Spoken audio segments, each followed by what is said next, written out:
주장, 센스와 넌센스. 이 장에서 지금 핵심이 되는 단어는 넌센스라는 단어예요.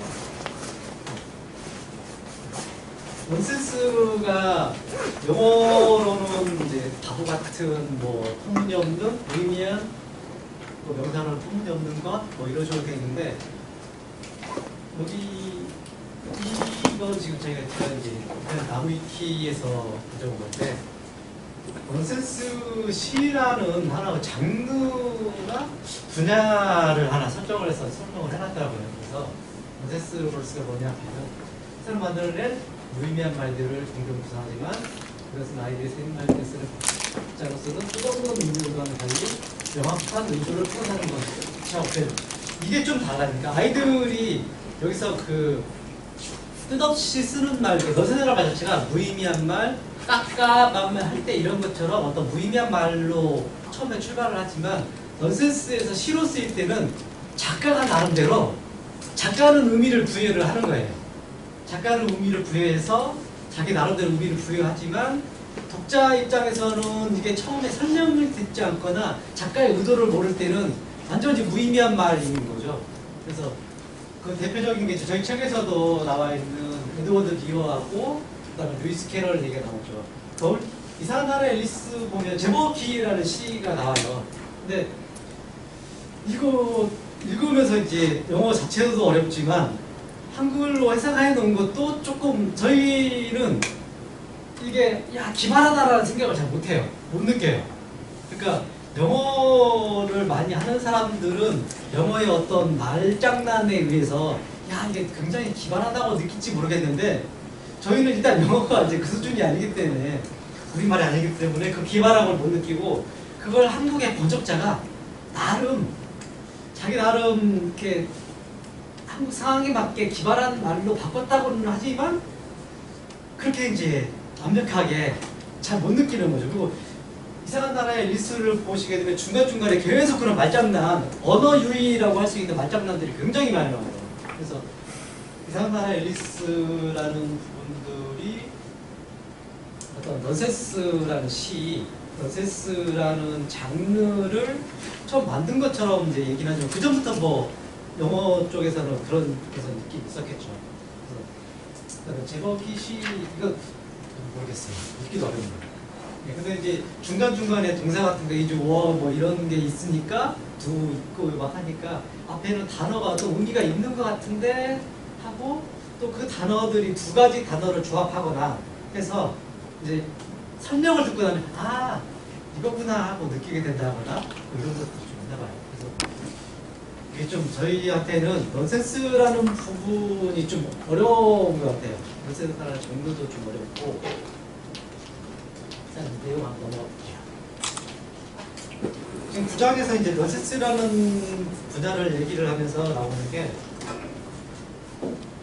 그러니까 다윈의 저희가 8장에서 다윈의 진화론 얘기했잖아요. 진화론이 아동문학에 큰 영향을 준 것 중에 하나가 새로운 세계에 대한 모험이라든가 새로운 세계를 그려보고 형상화시키고 상상하게 만들었다라는 것에 이제 다윈이 아동문학에 큰 영향을 줬다고 하는데 이 장에서는 다윈이 그런 어떤 상상력이나 그림 형태에 대해서만 영향을 준 게 아니라 언어에도 영향을 줬다라는 얘기를 하고 있어요. 그래서 이상한 언어, 그러니까 예전에 어떤 낯선 세계를 상상하는 것을 그리고 낯선 생물을 상상하는 것을 판타지라든가 이런 것을 썼다면 이 다윈의 그 영향력이 낯선 세계를 상상하게 하는 영향력이 언어에도 미쳐서 새롭고 진기한 언어, 다른 사람들이 그러니까 그 저번에 이제 닥터수스 같은 경우에가 뭐 머리가 몇 개 있는 뭐 오리를 만든다든가 이런 식으로 다양한 만들었다면 언어에서 그런 시도들을 해냈다라는 거죠. 기존에 틀에 박혀 있던 게 아니라 우리가 모르는 낯선 세계의 언어라든가 내가 모르는 것들 어딘가 있을 수도 있다라고 주장하는 새로운 언어를 발굴해내고 새로운 언어를 사람들한테 야 이거 신기한 언어지라고 제시하는 그런 식의 어떤 발상, 작가적인 어떤 창조물들이 이 시기에 많이 나왔다고 해요. 근데 이게 좀 저는 이제 애매하긴 했어요. 그러니까 진짜 다인의 영향력인가는 잘 모르겠어요. 근데 이제 이 사람 세스레러 같은 경우에는 그 시 역시 다인의 영향이다라고 얘기를 하고 있는데 여러분은 동의하시나요? 저는 잘 모르겠어요. 사실 동의하고 안 하고를 떠나서 이게 진짜 다인의 영향일까. 근데 어쨌든 이 시기에 이제 작가들이 넌센스에 가까운 새로운 단어라든가 이상한 소리를 만들어내는 그 유행 같은 게 좀 많이 들어졌었나 봐요. 그래서 넌센스를 어떤 상상의 도구로 그리고 논리적인 언어 세계와 도시생활의 법적에 대한 결론으로 받아들인 것이 빅토리아 시대, 이제 이 시기가 빅토리아 시대였는데 이 시기부터 폭발적으로 늘어났다는 거죠. 그래서 넌센스의 1인자를 여기서는 이제 루이스 캐럴, 원래 이 사람 제 본명 찰스 루트위지 보지스인데 옥스퍼드 대학에서 수학 이제 교수까지 했던 사람이에요. 그리고 에드워드 리어, 수사성을 보면 에드워드 리어가 넌센스 시를 먼저 써냈고 그다음에 루이스 캐럴도 영향을 받았는지 아니면 그 사람도 이제 이전부터 그런 걸 했는지는 모르겠지만 시기상으로는 이제 그 사람이고요.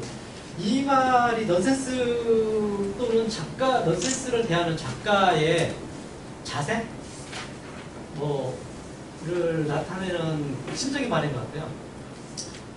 이게 루이스 캐럴이 말한 말인데 어떤 책을 쓰는 작가들은 자신이 사용하는 어떤 단어나 왜 자신이 원하는 어떤 것을 붙일 수 있다. 그러니까 새로운 용어를 창조해냈다라고 하는 만들어내고 내가 발견하고 창조해내고 새로운 언어를 누군가 쓴다라고 하는 작가적인 어떤 자부심 또는 예술가 같은 느낌을 갖는데 이게 넌센스가 크게 활용이 된 모양이에요.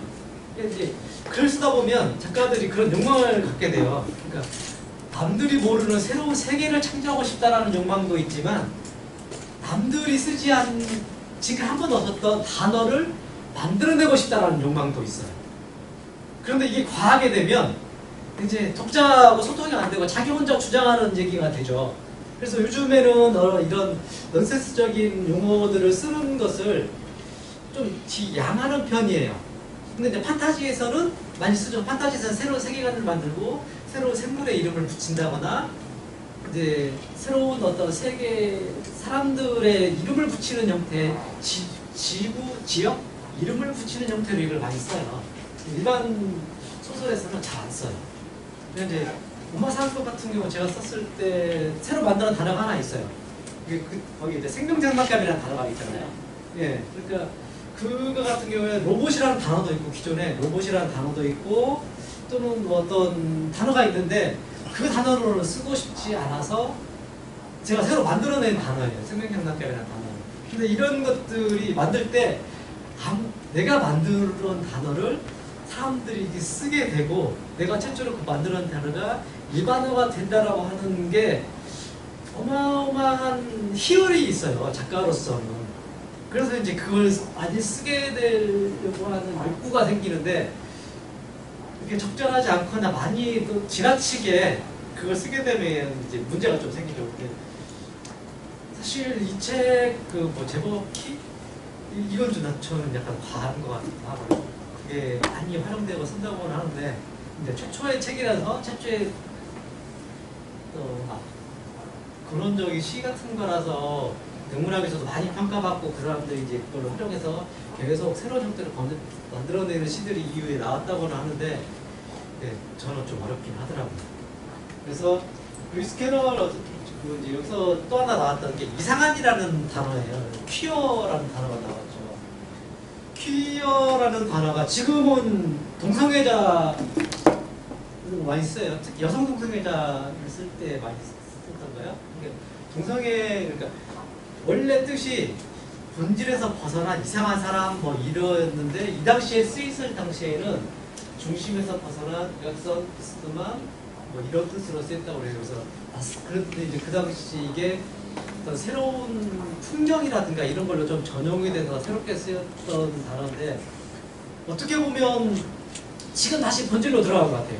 퀴어라는 단어가 뭔가 다른 형태의 사람이라는 거에서 동성애자를 표현할 때 다시 돌아온 것 같긴 한데 근데 이제 그 당시에 지금은 퀴어라는 단어를 썼으면 우리는 누구나 다 동성애를 먼저 떠올리게 되는데 이 당시에는 퀴어라는 단어가 좀 색다르게 이상한 기묘한, 여기서 번역은 이상한이라고 해놨는데 지금 느낌으로 본다면 기묘한이라는 단어가 좀 더 맞을 것 같아요.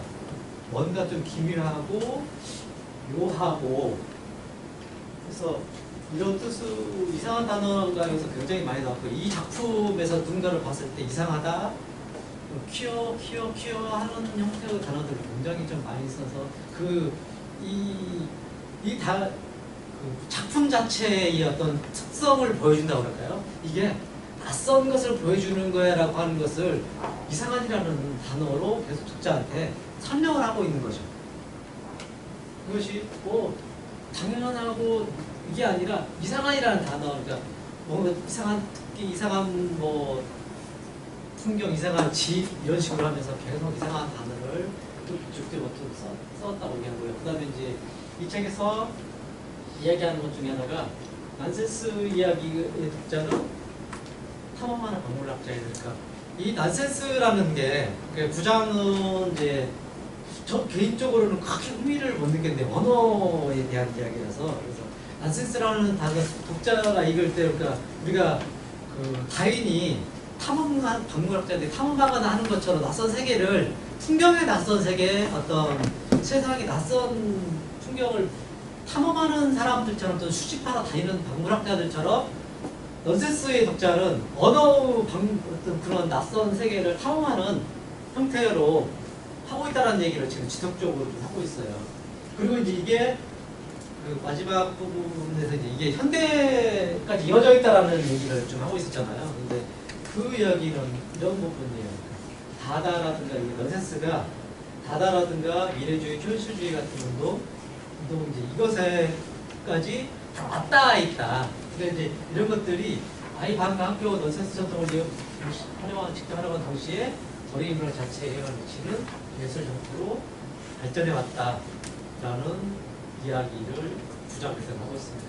다다라는 것은 이제 이게 원래는 그거라고 하더라고요. 다다가 애들이 다다 막 하는 거 있잖아요. 무의미하게 내뱉는 말을 옹알이 하는 거. 그게 이제 우리나라는 다다라고 하니까 애기가 관광 했다고 뭐 공항을 했다고 하는데 거기서는 나다 뭐 의미 없이 하는 게 나다 뭐 이렇게 이런 식에서 출발해서, 그러니까 예술에 의미가 없다.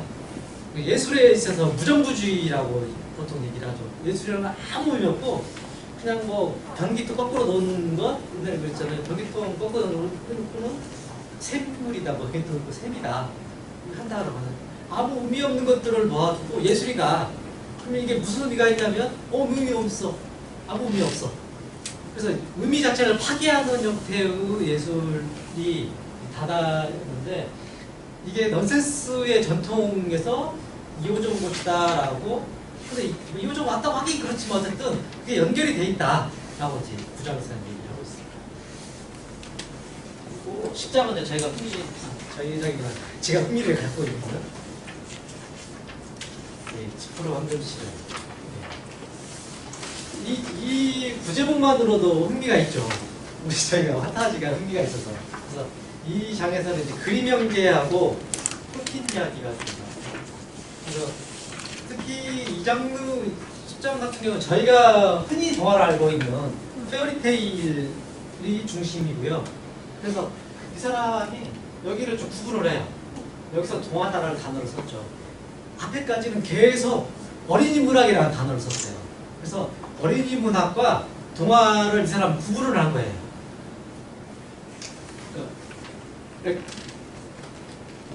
그래서 동화로 이 사람은 페어리테일이라는 이제 용어를 썼고, 그래서 페어리테일은 요정담이라고 보통 얘기를 하죠. 그래서 이 동화라고 하는 게 17세기 말에서 19세기 중반 사이에 있는 이게 제일 핵심이에요. 수집가와 편집자가 다들 본 창조물이다라고 얘기를 하고 있어요. 민담이긴 한데 민담을 이제 그림 정제 같은 경우도 그것을 수집해서 편집하고 약간 순화시켰다고 얘기를 하죠. 좀 너무 거세서. 그래서 동화가 루이스 탄센 문학의 텍스트로 등장하는 거. 그러니까 이게 아마 이것도 핵심일 것 같아요.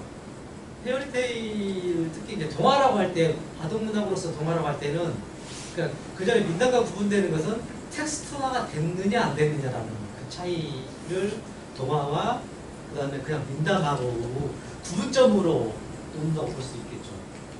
그래서 11세기 말에 이제 저희가 제일 유명한 건 사실은 샤를 페로, 우리는 그림 형제를 더 많이 알고 있죠.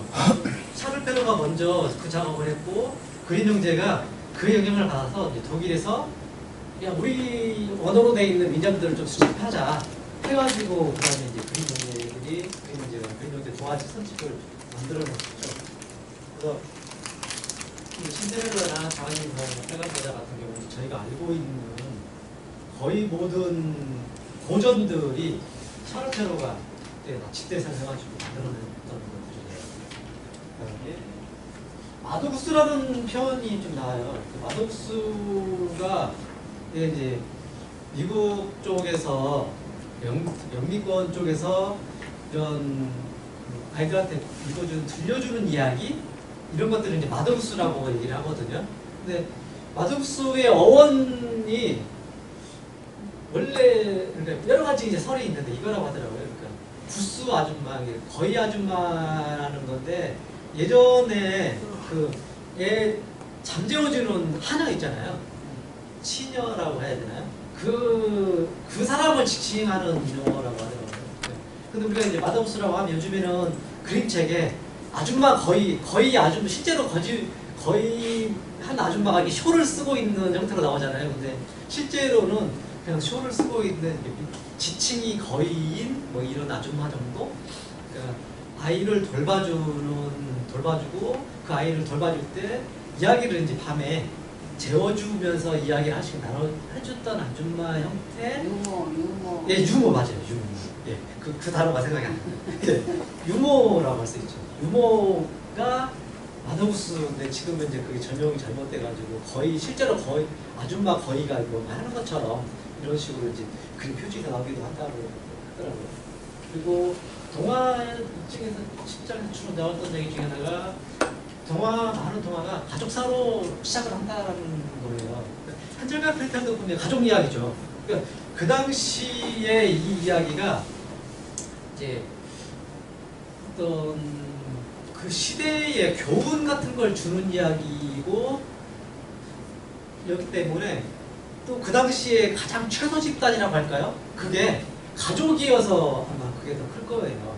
그 당시에 최소 사회 집단 자체가 가족이고 전체 사회라는 집단이 그렇게 통용되지는 않았던 시기였고 뭐 학교라는 영역도 없고 하다 보니까 가족을 중심으로 얘기를 하게 되고 가족을 중심으로 얘기하면서 사회의 어떤 뭔가를 교훈을 줄 이야기를 하더라도 가족에서부터 출발할 수 없는 그 배경이 있었을 것 같고요.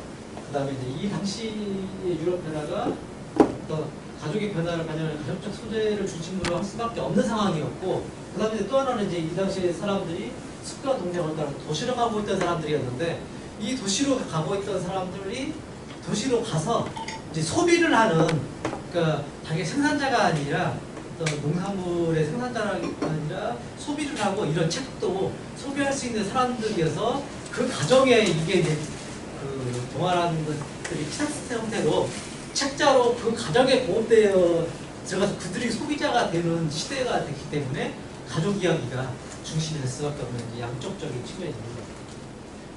그 다음에 이제 또 하나가 그 그림 형제가 이제 이것을 얼마나 순화했느냐. 근데 한 10년 전인가요?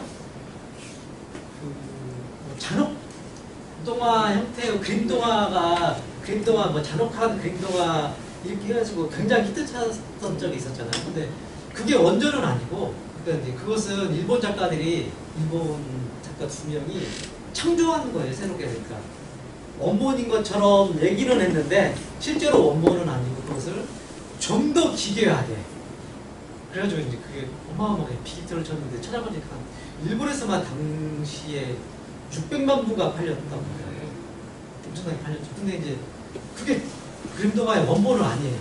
근데 마치 오리지널 그게 그림동화인 것처럼 해서 자극적인 내용을 추가해서 이렇게 했던 건데, 물론 여기서 그림 동화 안에도 약간 이제 그 사람을 많이 잡아먹거나 진짜로 죽이거나 막 투방돼서 뭐 예, 이런 얘기가 있긴 있지만 우리도 그런 얘기가 있죠. 뭐였죠? 통치파찌 같은 경우에 원래 뒷부분에 이제 벌 받는 거 같은 경우에는 젓갈 담아가지고 예, 이렇게 죽이고 뭐 발에 불씨를 심겼던가요? 그거 통치파찌인가요?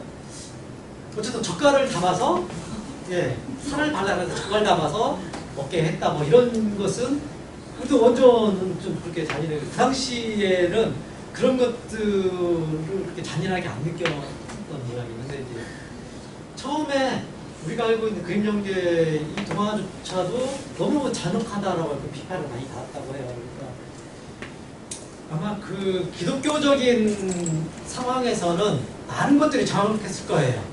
이제 그림 영재가 기독교적인 상황 하에서 순화를 시켰음에도 불구하고 근데 당대의 사람들 민간인들이 통용됐던 그런 가치관이나 산학개념이라든가 사회의 어떤 잔혹함은 우리하고는 좀 다른 거죠. 그러니까 기독교가 긍정적 영향을 많이 미치긴 한 거예요.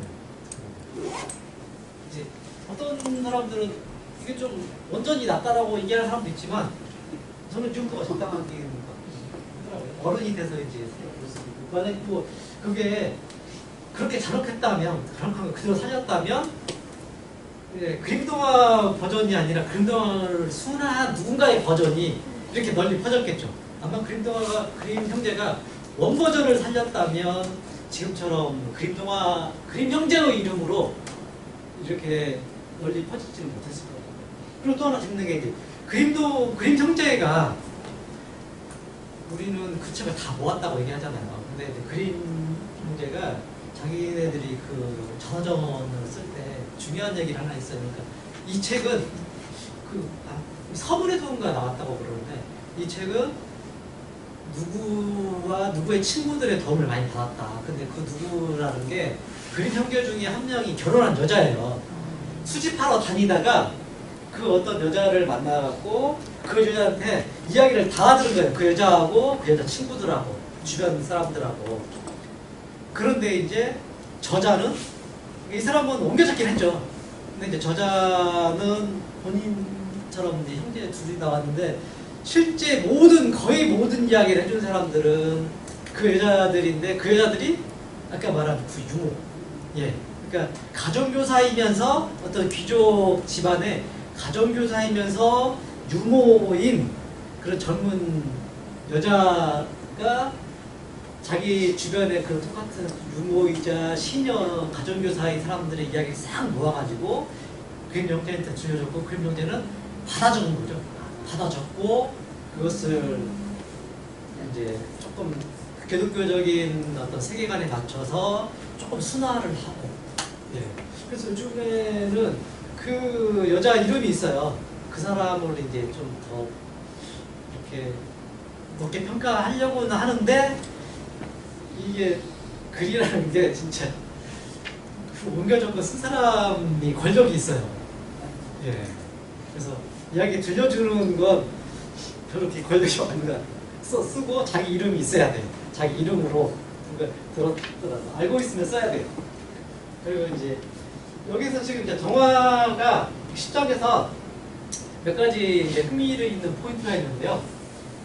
동화라는 것이 하고 그 다음에 문학동화라는 용어가 나와요. 중간에 아시겠죠? 문학동화라는 용어가 나오고 뒷부분에 가서 미학이라는 용어가 나와요.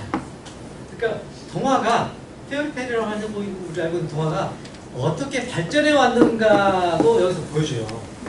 그러니까 여기서 문학동화는 안데르센 얘기하면서 이제 문학동화가 나와요. 그러니까 그 전까지 동화는 그 민담을 각색으로 적거나 조금 순화해서 각색해서 적었다고 한다면 문학동화라고 한다면 안데르센은 창량을 한 거예요. 페어리테일이긴 한데 페어리테일 형식이고 페어리테일과 비슷한 내용인데 창작을 한 거예요. 있다라는 측면에서 이제 이 시점부터 안데르센부터 문학동화다라고 이 사람 용어를 썼어요. 이 책 안에서는 이제 안데르센 이 페르테일이 갖고 있는 동화 갖고 있는 성격에서 윤영기의 모습을 보여준다라는 측면을 얘기하기 위해서 안데르센 얘기를 했는데, 저 같은 경우에는 동화가 어떻게 문학이라는 형태로 발전해하고 가고 있는가. 그래서 안데르센 이제 안 좋아하는 사람은 거의 없죠. 그리고 안데르센 글들을 보다 보면 묘하게 약간의 서글픔이랄까? 뭔가 이렇게 아름다움이 느껴지는 게 있어요. 예. 그러니까 여기서 이제 뒤쪽에서 미학 얘기가 나오는데, 미학적인 수준의 이야기가 나오는데, 사실 저 개인적으로는 어떤 동화의 미학이 처음 느껴지는 사람이 저는 안데르센이라고 생각하거든요. 눈사람이나 이런 것들 보면 소멸되어가는 존재이 나오는데, 뭔가 모르게 거기서 이렇게 재밌다가 아니라 마음 안에서 문학적인 감성이 나와요. 그래서 최초의 어떤 미학적인 성취를 얻은 동화도 역시 저는 안데르센인 것 같아요. 그 전까지는 동화가 재밌다거나 교훈적이다거나 기괴하다거나 뭐 이런 이야기를 중심으로 했고 사회 교훈적이었다면, 안데르센도 교훈적인 얘기긴 하는데 교훈을 목적으로 하는 걸 넘어서서 또 교훈을 쓰면서도 뭔가 문학적인 미학이 담겨 있는 글. 그래서 이제 이 책에서는 어쨌든 이 안데르센의 많은 동화들이 자신의 어린 시절을 담았다고 얘기하죠. 안데르센이 좀 많이 못생기기도 했고, 그 다음에 좀 작고 못생기고 이런 사람이라면 근데 또 성공에 대한 욕구가 굉장히 많고, 그래서 대표적으로 이제 이온우리 새끼 얘기를 많이 했잖아요. 내가 나는 뭔가 달라라고 느끼는 존재들. 근데 나중에 진짜로 남들은 나를 무시하지만 나는 원래 오리 새끼가 아니라 나는 백조일 거야. 내 안에 백조가 있고 나는 백조야 라고 생각하는 사람들한테 많은 희망을 주잖아요. 이게 본인의 이야기라고 얘기를 많이 했고, 이런 비슷한 이야기가 안데르센의 어떤 동화에는 기저에 이런 정서가 깔려 있어요. 그래서 본질적으로 소중하고 아름다운 괜찮은 존재인데 무시받거나, 그래서 그 씁쓸함을 느끼는 이야기거나 아니면 이런 존재가 남한테 어떤 인정을 받는 얘기거나. 저 그 병정 있죠. 무슨 병정이죠? 다리 하나 이렇게 있는 장난감 병정 뭐 얘기했잖아요. 그 제목이 장난감 병정인가요? 그거 같은 경우에도 동화적이지 않은 게 마지막에 그냥 불쏘시개 던져져 갖고, 예, 제발 납덩어리 한 덩어리 남잖아요. 예, 동화라고 하기는 굉장히 문학적인 형태가 좀 있어요. 그리고 이제 이 마지막에 어떤 그 동화가 어떻게 미학으로 발전해 가느냐, 미학적 요소가 발전해 가느냐보다는 동화 안에 미학적 요소가 들어있다라는 얘기를 하면서 이제 노간주 나무 얘기를 하죠. 톨킨이 이 작가는 톨킨이 반지의 제왕에서 나왔던 이드라실인가 그 큰 나무 있잖아요. 이제 그 나무하고 세계수와 연결하면서 얘기를 했지만, 그걸 떠나서 노간주 나무라는 작품 자체의 어떤 미학성? 이것도 미학성이라는 게 2차원 때문에 그러는 것 같아요. 이런 측면에서.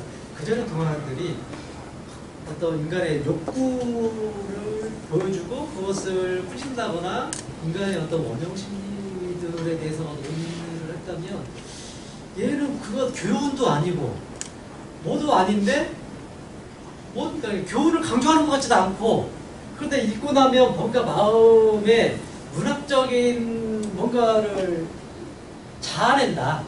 그래서 이제 여기서 미학이라고 얘기를 한 모양이에요. 미학이 참 어려운 단어라서 저 설명이 안 돼요. 근데 문학에서의 미학이라고 한다면 문학적인 아름다움이 느껴진다. 그러니까 뭔가 이야기가 재밌어. 그러니까 흥미라거나 아니면 교훈이 뛰어나라거나 이런 걸 떠나서 뭔지 모르겠는데 문학적으로 흥미를 느껴. 문학적으로 뭔가 내가 안에서 감흥이 일어나. 그것을 아마 미학이라고 하는 것 같아요. 저도 이 부분은 설명이 잘 안 되네요. 미학이라는 게 그 안에서 철학이 있는데 철학하고 조금 다른 것 같기도 하고요. 예. 철학은 어떤 가치를 얘기하는 것 같은데 다른 분들의 생각은 어떤가요? 그 의미를 부여. 문학에서 이 미학이라는 건 어떤 뜻인가요? 이게 저는 해석은 그렇게밖에 안 됐어요. 뭔가 그냥 이야기 재밌다도 아니고 뭐 재미는 기본 있겠지만 이것도 아니고 뭐도 정확하게 말할 수 없지만 뭔가 안에서 문학적이다라고 느끼는 이런 것을 발산해내는 진실성. 진정성을 넘어서 어떤 예. 미학적 쾌감, 어떤 아름다운 예. 인간의 어떤 정서를 예. 반영한 옳고 그름이나 뭐 이런 게 아니라 교훈이나 이런 게 아니라 새로운 거를 이렇게 창조해내면서 이거를 형식적인 것 같은데요. 예. 나는 너를 만났다 이렇게 하면은 예. 그냥 우리가 말하듯이 하는 단어 배치인데 예. 나는 만났다 너를 이렇게 하면 그래서 굉장히 약간 예뻐진 것 같잖아요. 그런 식으로 톨킨의 글은 단어의 배치나 뭐 목적어나 이런 것들 배치를 좀 더 감각적으로 했나 그런 그러면은 그러니까 제가 이제 노가주나 털킨이 노가주나무라는 걸 보고 미학적인 아름다움을 느꼈다고 했잖아요. 그래서 제가 그걸 가져왔어요. 한번 읽어보시고 근데 앞부분은 문장이 되게 진짜 멋져요. 그러니까 번역본이 여러 가지가 있는데 어떤 번역본에 따라서는 앞부분이 굉장히 멋있는데 제가 가져온 그런 앞부분이 그렇게 멋지지 않더라고요. 네. 노가주나무를 근데 노가주나무의 이게 시예요. 이 시 하나도 굉장히 유명해요. 많이 하고 이 노가주나무가 그러니까 그림영재의 지금 동화 선집에 들어있거든요. 그림영재 동화 선집에 들어있는데요. 이게 오페라로도 만들어져가지고 공연이 많이 되고 있어요. 그러니까 뭔가 모르지만 이건 이제 주가 시고요. 전체 이야기가 있어요. 보여드릴게요. 그리고 이 부분 때문에요. 이걸 해서 소설의 제목으로 해서 쓴 사람도 있어요. 저게 뭔가 모르게 굉장히 흥미를 일단 불러일으켜요. 근데 이제 내용 한번 보세요. 노가주나무가 뭔지 아시나요? 저도 노가주나무가 뭔지 몰랐는데 저희가 흔히 봤던 나무더라고요. 우리가 리끼다 소나무라고도 막 했던 거 있잖아요. 근데 리끼다가 일본말이 아니라 원래 일본말인가? 어쨌든 학명이에요.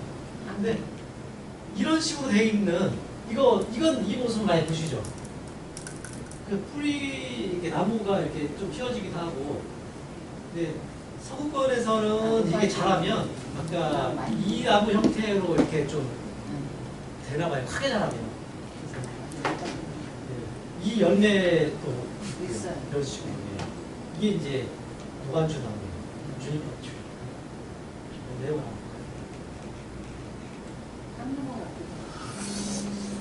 제가 한 3부분 들을 테니까 한번 읽어보세요. 뒤에 쭉 한 게 한 10개 정도가 시트가 있어요.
아, 저 노가주 나무요.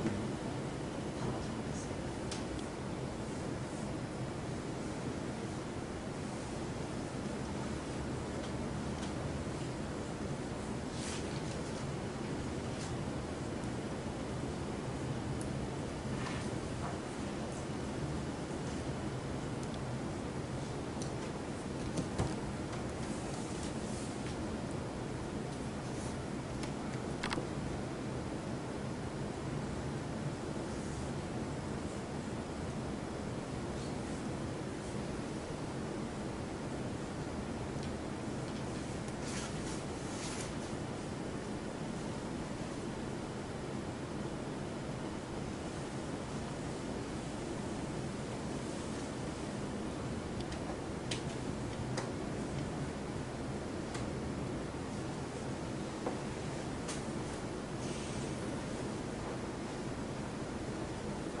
이게 끝입니다.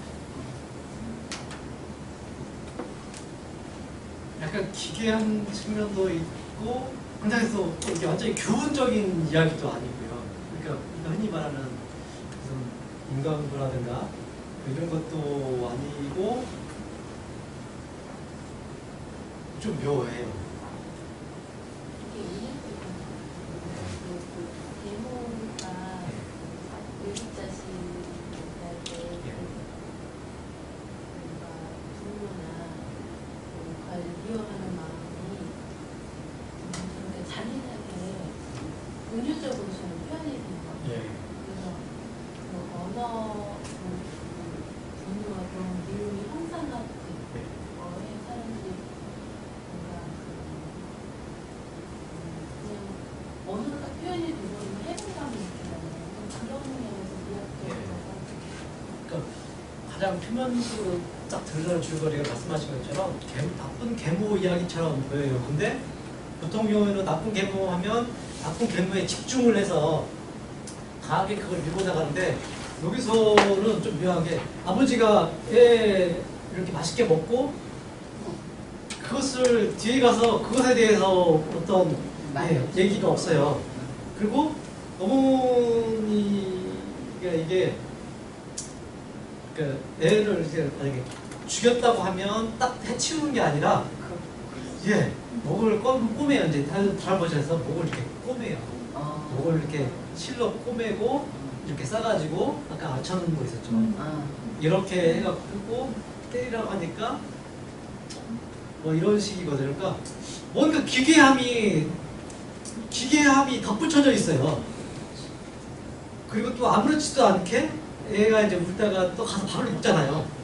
그러니까 딱 그 동생 같은 경우에 딱 애를 묻어주고 뼈 묻어주고 가서 맛있게 밥을 먹어요. 이런 것들이 뭔가 모르는 기괴함이 있어요. 그러니까 단순히 권선징악이라거나 뭐 이런 것들의 이야기를 넘어서서 다른 뭔가가 있는 거예요. 이렇게.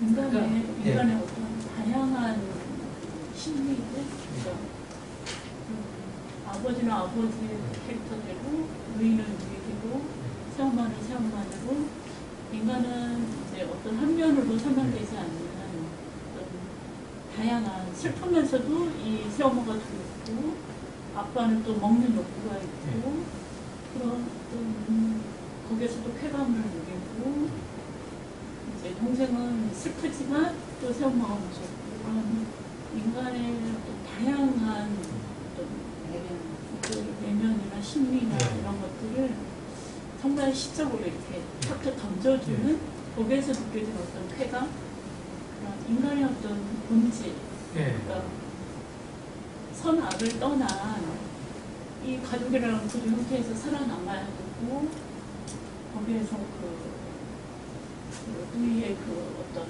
눈물 같은 거 보고 있고, 그런 것들을 굉장히 상징적으로 좀 보여주는 것 같아요. 거기에서는 어떤 슬픔의 쾌감, 그로테스크하지만 또 거기에서 얻어지는 어떤 영혼 같은 거, 좀 압축적으로 표현해서 어떤 이어지기. 말씀도 맞는 것 같아요. 이게 문장의 아름다움이나 장면 묘사의 아름다움 이건 아닌 것 같아요.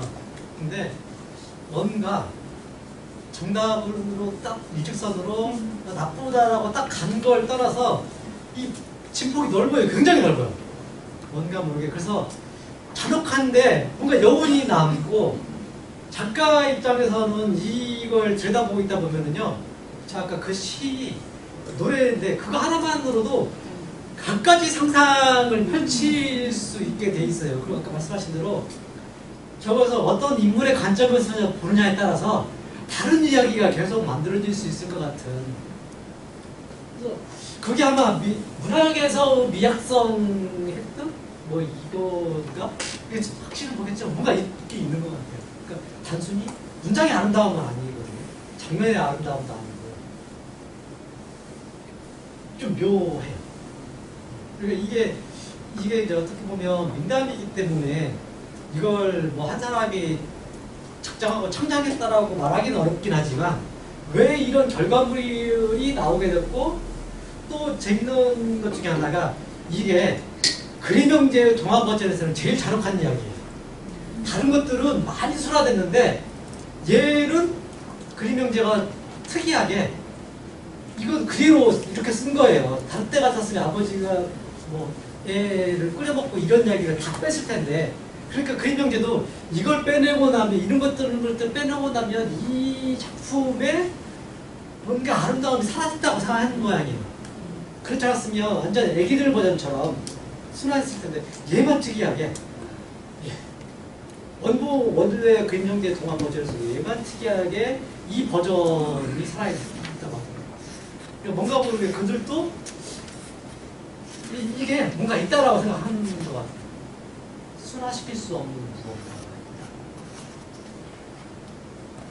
자, 그래서 이제 저희 관점에서는 이 사람 1장에서 9장에서 언어 중심으로 그리고 얘기를 하긴 했는데, 저는 좀 언어보다는 동화라는 문학이 어떤 식으로 발전해 왔는가의 관점을 좀 얘기를 했고요. 그다음에 다음 시간에는 이상한 나라 앨리스 얘기를 좀 할 거고, 오늘 그 질문지 다 갖고 오셨나요? 혹시? 제가 선물 준비해왔는데 저번 주에 이거 이잖아요. 이게 수지한 접이에요. 가져오신 분은 저 주시고요. 그 다음에 저기 출석 체크 하신 분도 해주시고요. 10분만 쉬었다가 다음 시간 저희 두 번째 시간에는 책 중심으로 그리고 앞부분에서 궁금한 거라든가 이것들 얘기를 좀 할게요.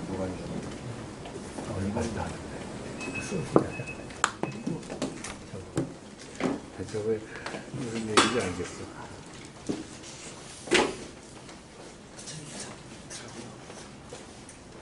그냥 주거리를 써주고 뒤에 해설을 좀 주세요. 이거 어디 거야?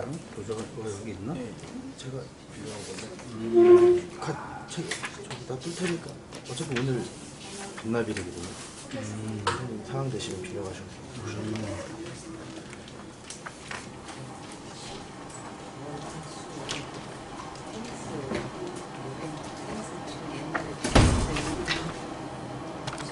이게 여기 끝에 씨앗이 들어있어요. 심으면 안 돼요. 잘 심어봤어요. 말짱이 할지 모르겠어요. 장담을 못하겠어요. 콩나무 자라는 거 아닌가요?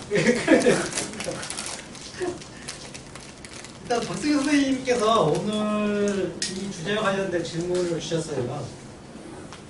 왜 요즘 아이들은 해리포터 반지의 제왕, 판타지에 빠져들까? 이게 이제 저도 이게 이번 두 가지 질문 중에 하나 핵심이거든요. 요즘 아이들이 판타지 굉장히 좋아하잖아요. 저도 판타지 굉장히 좋아해요. 그리고 요즘에 보면 이제 그 시대 경제로 본다면 인공지능 시대 그리고 4차 혁명, 4차 산업혁명 시대다 뭐 이런 얘기를 하잖아요. 그런데 그렇게 과학기술이 과학을 넘어서서 이제 IT하고 어떤 과학 융합되고 또 그 4차 산업혁명이 그거더라고요. 뭔가 했더니 기존 전통 산업에다가 그 IT 산업이라는 게 3차 산업혁명 IT 산업이 따로 분화가 돼 있던 거잖아요. 근데 얘가 기존의 전통 산업과 융합되면서 새로운 형태로 더 파급력 있는 산업을 만들어내는 것을 4차 산업혁명이라고 하더라고요. 그러니까 생활 속에 뛰어들기도 하고 또 바이오 산업처럼 물리학이나 생물학에 IT가 잘 결합돼가지고 인공지능이라든가 이런 것들이 단순히 기계적인 측면이 아니라 생물적인 측면에서도 드러날 수도 있고 그러니까 이게 바이오 산업으로 들어가면 그 조그마한 칩, 눈금만한 나노칩 로봇이 만들어지고 이렇게 하고 진짜 공상과학 시대인 거죠. 그러니까 어쨌든 그런 시대로 과학이 우리가 과학이라는 영역을 넘어설 만큼의 과학으로 가고 있는데 판타지가 점점 더 유행이거든요. 아이들도 굉장히 좋아하고 창작물에서도 많이 나오고 이유가 뭘까요? 네. 저는 개인적으로 생각한 건데 저는 어렸을 때 막 나무에다 집도 짓고 놀고 막 산에 굴도 파고 막 놀았거든요. 네. 근데 이제 어른들의 삶이 상당히 획일적이잖아요. 네. 근데 그건 아이들이 열광한다는 건 아이들의 삶도 획일적이 되지 않았나요? 판타지를 추구하는 거니까 이제 현실에 없는 것들을 자꾸 추구하는 그런 것들이 현실의 삶이 너무 다들 똑같이 획일화되고 뭐 학원 가야 되고 뭐 막 이런 삶을 저희 때 그런 게 없었거든요. 뭐 학원 가는 애들도 있지만 막 산에서 막 자유롭게 막 뛰어놀고 막 이랬던 그래서 따로 판타지가 필요 없었던 시절이었던 것 같아요. 그러니까 네. 우리 이제 현실이 너무 견고해서 그런 것들이 필요할 수도 있다. 그러네. 그 측면도 있는 것 같아요, 진짜. 우리 삶이 너무 명확하잖아요. 네. 어떻게 보면 명확해서 뭐 여지가 없어요, 진짜. 그리고 여행도 요즘에는 낯선 곳의 개념이 좀 없어진 것 같지 않나요? 다 이제 인터넷에서 뭐 장면을 보고 확인하러 간다고 그럴까? 이게 마치 완전히 뭐 미지의 세계로 간다라는 게 그렇게 흔치가 않은 것 같아요. 갔는데 본 사람이 보여요. 갔는데 본 사람이 있어.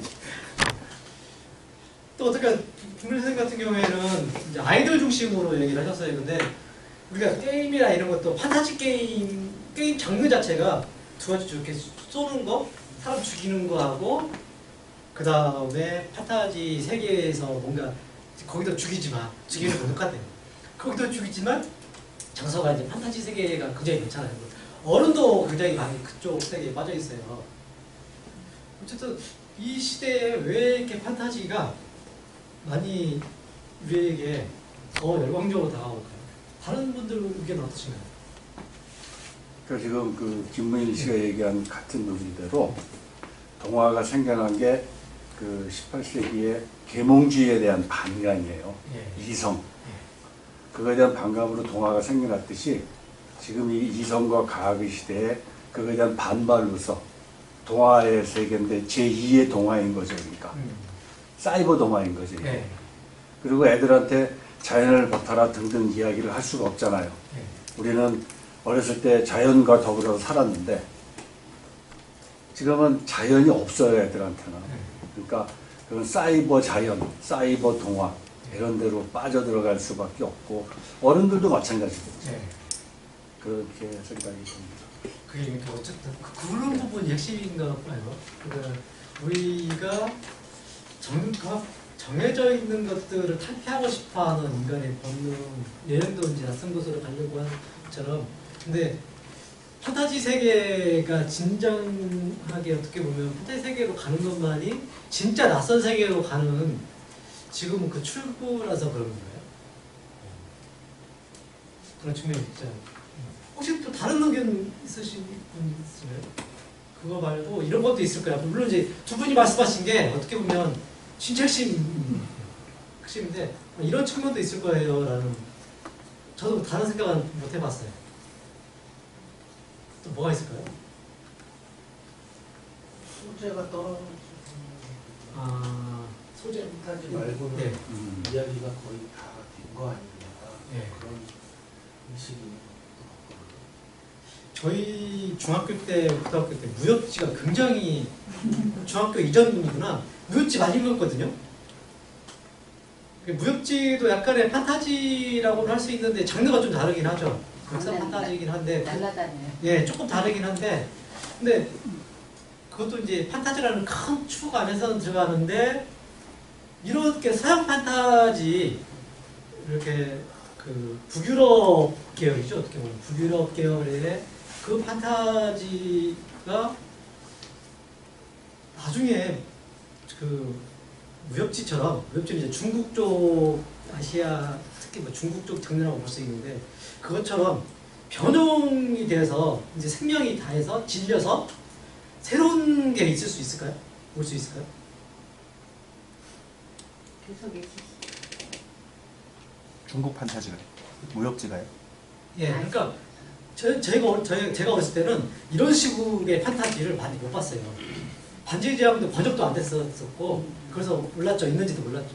물론 번역이 되어 있었다면 재밌게 읽었을 수도 있는데 어쨌든 그 당시에는 낯선 세계 하면 그냥 상상, 막연한 상상이었지 북유럽 신화에 기초를 둔 판타지라고 하는 이 형태가 새로운 거거든요. 저한테는 새로웠어요.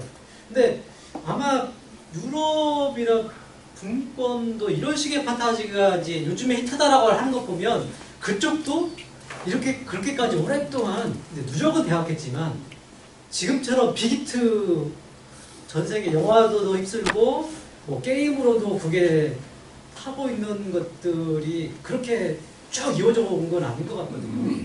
그리스 로마에 질려서 그런가요? 맞아. 맞다. 그전에 그리스 로마가 있었네요. 그죠? 질려서. 서양 쪽으로 보면 그리스 로마가 있었다가 그리스 로마가 사라지고 그러면 대체물이 그러니까 이 북유럽 신화의 깃발을 둔 이 판타지도 용 나오는 거 사라지고 언니가 대체물이 나올 수도 있을 거잖아요. 저번에 이제 한국에서 그 신과 함께 이게 한국 신화 했다고 그래가지고 굉장히 각광을 받았잖아요. 근데 중국 신화나 인도 신화도 사실 어마어마하게 재밌거든요. 그게 어떻게 보면 더 폭넓고 그 인물들이나 캐릭터라고 할 수 있는데 정말 다양하기도 하고 거기에 그 인도는 신만 해도 몇만 명이라고 하잖아요. 몇 명까지는 아니는데 몇천 원 되는 거예요. 중요 인물들이. 근데 중국도 인도에는 못 미치지만 꽤 괜찮고 이제 한국 신화는 좀 너무 이제 투박하긴 하지만 어쨌든 언젠가 중국이나 인도 신화가 이런 식으로 이렇게 전이라는 거 있을 수도 있을 거죠. 아바타가 거기서 나오고 있어요. 아바타 로고가 거기서 네, 지금 그걸 돈을 엄청 모으고 있대요. 2탄 만들려고. 중국은 이미 게임 같은 걸로 좀 인도 것도 그렇긴 한데 네. 인도계 가만 보면 이제 북유럽 신화들이 겹치는 부분들이 많아서 예. 인도계 새롭게 다가오지 않고 예. 오히려 더 우리가 인도에 대해서 너무 가보진 않았지만 잘 아는 것 같아서 이상하게 식상하게 저는 느껴지더라고요. 오히려 인도가 새로울 거라고 생각했는데 비슷하네? 이런 접점들이 많아가지고 그 유럽 쪽하고 그래서 저는 좀 모르겠어요. 인도가 대체하지는 못할 것 같아요. 제가 근데 이제 저는 지금 대처할 것 네. 같아요. 그러니까 이미 많이 나와 있는데 그걸 뛰어넘지 못한다라는 거는 아직 뭔가 분명히 한계가 좀 있는 것 같다라는 거죠. 모르죠. 그건 저는 이제 예. 개인적인 예상이지. 그게 의견이 갈리는 것 같긴 해요. 저는 근데 저도 이제 선생님처럼 인도 신화가 어떤 기점에서 영향을 크게 한번 줄 수도 있겠다. 그래서 사실 저는 지금의 어떤 그러니까 물론 이제 판타지라고 했을 때 그 큰 세계로 보면 뭐 그리스 신화든 인도 신화 저기 이 북유럽 신화로 보는 요즘의 판타지라고 하는 이쪽들이 계속 이렇게 껍데기죠. 어떻게 보면 바뀌고 컨트라에서 판타지라는 세계 자체는 안 바뀔 텐데 낯선 것인데 그런 껍데기들이 새롭게 바뀔 수도 있지 않을까. 예전에 북유럽 신화가 저는 이렇게까지 뜰지 몰랐어요. 그러니까 제가 대학교 때 북유럽 신화들을 읽었었거든요. 근데 이렇게 사회적으로 그리고 이렇게까지 뭐 매력 있다고 생각을 못 해봤고, 근데 지금 이렇게 전 세계에 영향을 미치게 돼버렸잖아요.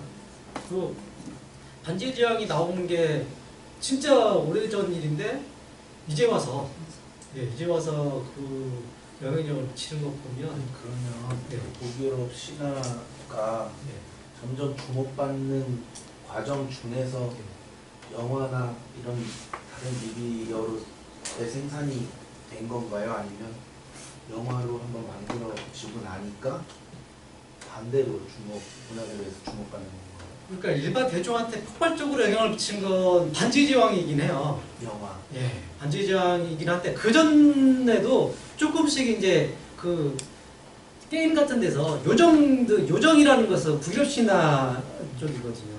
그러니까 그런 것들은 좀 있었어요.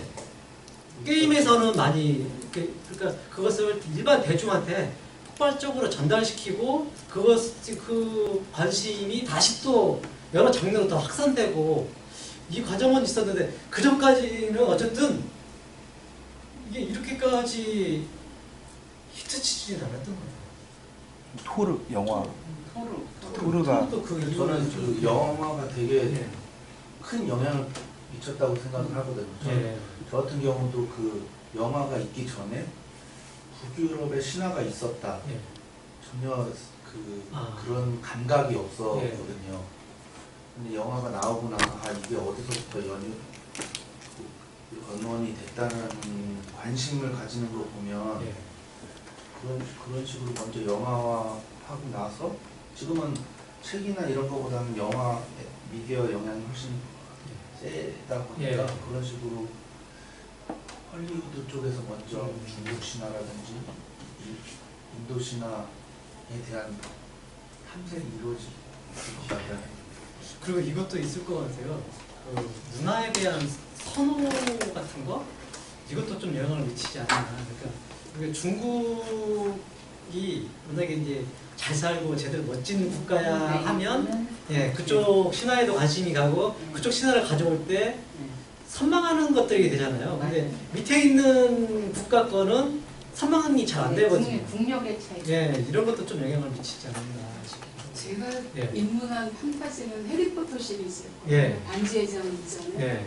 그래서 해리포터를 쓴 그 작가가 그 상황이 안 좋을 때, 예. 그러니까 판타지로 빠져드는 것이 자기의 어떤 궁핍한 현실을 벗어날 수 있는 행복한 공간으로서 상상의 나래를 핀 것이 아닌가. 예. 그러니까 우리가 판타지라는 것에 빠져든다라는 얘기는 현실이 불행하다. 예. 그 불행을 뛰어넘는 행복한 나만의 공간을 상상한다. 예. 이렇게 만들어지지 않았을까 싶습니다. 예.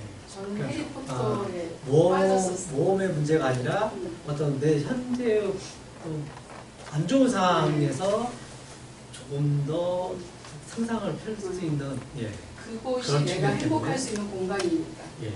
그런 식으로 요즘 아이들도 뭐 그런 식으로 빠져드는 게 아닌가 싶어요. 예. 근데 해리포터보다는 네. 반세제왕이 제가 알기로 훨씬 작품성이 있고 네. 그러니까 해리포터는 대중적이긴 하지만 네. 그 작가 때문에 하지만 이제 예술적인 완성도라든가 판타지로서의 어떤 구성이라든가 캐릭터라든가 이런 주제의식이라든가 이런 것들은 반지가 더욱 뛰어나다고 얘기를 들었거든요. 네. 그리고 그 C.S. 루이스 같은 경우는 이제 판타지의 그 작가이긴 한데 그 사람은 현실의 어떤 암담한 이제 2차 대전이라는 2차 대전. 부분이 있지만 판타지는 새로운 그 세계에 들어감으로 인해서 현실에서 발견하지 못한 어떤 새로운 가치, 어떤 새로운 것을 이렇게 발견해가고 네. 확장시키고 그래서 다시 나의 현실로 돌아오지만 예전의 내가 아닌 또 다른 더 이렇게 더 깊어지는 그런 나로 돌아오는 그것의 가치가 있다고 저는 그러니까 이런 측면, 그러니까 이제 제가 지금 여기서 말하는 판타지는 약간의 어떤 신화적인 판타지이긴 한데 판타지적인 그 장르를 아까 말씀하신 대로 쓰는 것은 역사는 좀 오래됐어요. 그래서 제가 이제 말하다 보니까 그런 상상으로 가는 판타지 어떤 상상이든지 그 카프카의 변신 같은 경우에도 넓게 보면 판타지죠. 예, 그것도 넓게 보면 판타지인데 그런 식으로 문학적으로 적용시키는 것도 굉장히 좀 그리고 여기서 말하는 이런 어떤 신화적인 판타지 세계, 신화나 그러니까 이제 요정이 나오거나 아니면 신적인 상황이라든가 이런 판타지 세계는 도구로서 많이 쓰이는 것 같아요. 어떤 쉽게 가서 뭔가를 펼치고 돌아올 수 있는. 그리고 이제 해리포터 이제 말씀하셨고 이제 많은 사람들이 말씀하신 대로 문학적으로 좀 떨어진다는 얘기를 많이 하잖아요. 근데 저도 처음에 이제 그렇게 얘기했다가 그렇게 이제 생각하고 사실 저 전편을 못 읽었어요. 앞에 조금 읽다가 이제 알았었는데 근데 다시 읽고 싶어요. 왜 읽고 싶어졌냐면 이 사람이 이게 첫 작품이라고 하잖아요. 근데 이 첫 작품이라고 하기에는 너무 뛰어나요.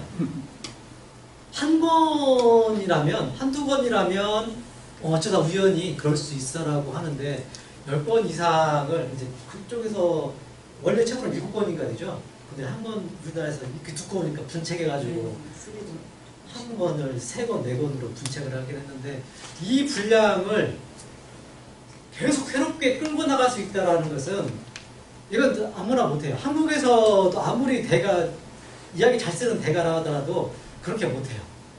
그러니까 그 이야기들을 만들어내기 위해서 그 사람이 이전까지 누적되어 왔던 판타지 세계에 대한 지식이 있는 거거든요. 한두 권을 뚝딱할 수 있지만 그 사람이 어떤 괴물을 만들어낸다거나 괴물의 특성을 부여하고 그 이야기를 만들어내는 것 자체가 이건 어마어마하더라고요. 그래서 전 요즘에 좀 평가가 달라졌어요. 그래서 야, 이 사람이 그냥 우연히 원히트 원더 운 좋아서 한 권 쓴 사람이 아니라 그 세계에 대한 깊이가 어마어마하게 많이 있는 사람이구나라는 생각이 좀 들더라고요. 성장소설. 네. 성장 애가 예. 1학년부터 그 졸업할 때까지 그 나이가 들면서 가져가는 아이의 변화도 되게 잘 볼 수 있거든요. 성장 소설가 그 현실과 되게 비슷해 있어요. 그거는 사실은 해리포터는 판타지이긴 하지만 결국엔 현실 이야기일 수도 있어요. 네, 그건 어떻게 보면 영화에서 보면 마지막에 저는 책을 제대로 안 봤는데 어차피 주인공들도 다 결혼해서 애 낳고 애들 학교 보내면서 끝나더라고요. 결국 그 난리를 쳤는데 결국 학부모야. 그래서 이제 결국은 그 마법사교에서 추구하는 그 가치가 영국의 그 정통적인 그 가치관하고 이렇게 맞물리는 걸로 알고 있거든요. 예. 그래서 또 반지의장을 훨씬 재미있게 읽고 반지의장을 훨씬 좋아하긴 하는데 해리포터도 어마어마한 작품인 것 같아요. 쉽게 볼 수 있는 작품이 아니고. 그다음에 두 번째 질문 선생님이 이쪽을 서셨어요. 아이들에게 판타지의 장단점은 무엇이며 아동문학에서 판타지가 지향해야 될 점은 무엇일까? 어린이들에게 판타지의 장점 또 단점은 뭘까요?